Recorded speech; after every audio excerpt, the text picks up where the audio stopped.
Makanya ada ucapan dari Syekhul Islam Al-Harawi rahimahullah, seorang ulama kaum muslimin yang hidup di abad keempat atau kelima. Beliau mengatakan, berulang kali pedang diarahkan ke mukaku hanya untuk satu tuntutan, bukan agar aku diam berbicara tauhid dan sunnah, tetapi mereka cuma minta agar aku tidak membantah ahlul bid'ah. Cuma itu permintaannya. Dan sebab membantah ahlul bid'ah lah banyak ulama kaum muslimin dipenjara. Contohnya Imam Ahmad. Kenapa beliau dipenjara sampai 3 periode? Apakah beliau memberontak? Enggak. Justru beliau melarang masyarakat terang-terangan. Begitu keras melarang rakyat untuk memberontak. Nasihati mereka untuk selalu sabar. Nasihati penguasa secara diam-diam mendoakan mereka. Tetapi beliau tidak mau mengikuti akidah yang menyimpang saat itu. Akidah yang mana kaum Jahmiyah berhasil menjadikannya sebagai undang-undang dasar negara, yaitu meyakini Al-Quran makhluk.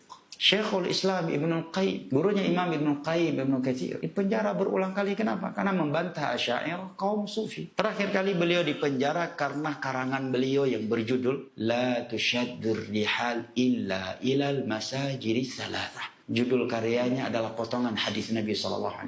Tidak boleh melakukan perjalanan jauh yang memberatkan karena suatu tempat kecuali hanya 3 tempat. Masjidil Haram, Nabawi, dan Al-Masjidil Aqsa. Beliau tulis untuk menasihati kaum muslimin yang di masa itu suka melakukan perjalanan jauh hanya untuk ziarah kuburan yang dianggap kuburan para wali. Ziarah kubur wali sebelum Ramadan, ya setelah Ramadan. Maka beliau menulis tulisan ini sebagai nasihat untuk kaum muslimin. Beliau pun dipenjara karena tuntutan para ulama sufi hari itu. Dipenjara sampai meninggal dunia di Suriah. Dan beliau meninggal dunia di saat beliau sedang membaca surat Al-Qamar. Dan ketika beliau tiba di ayat Allah, Innal muttaqina fi jannatin wa nahar. Sesungguhnya orang-orang yang bertakwa itu berada di dalam syurga dan di dalamnya ada sungai-sungai yang mengalir. Fi maq'adi sidq 'inda malikin muqtadir. Di tempat kejujuran di sisi Allah yang Maha Raja lagi Maha Kuasa. Wafatlah beliau ketika beliau sampai dan tiba di ayat ini.